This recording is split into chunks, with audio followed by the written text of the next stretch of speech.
Best पतपेढीची ज्यावेळी 2016 मध्ये निवडणूक झालेली होती त्यावेळी ठाकरेंच्या शिवसेनेच्या पॅनलनं 16 जागा मिळवत विजय मिळवलेला होता आणि त्यानंतर आता 9 वर्षांनी झालेल्या निवडणुकीमध्ये दोन्ही ठाकरे बंधूंना एकत्र येत एकही जागा मिळवता आलेली नाही। हे असं नेमकं का झालं?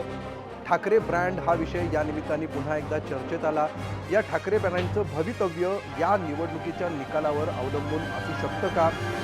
पहिली 18 वर्षांनंतर झालेली ऑफिशियल युती ही पुढच्या राजकीय समीकरणांची लिटमस टेस्ट असू शकते का?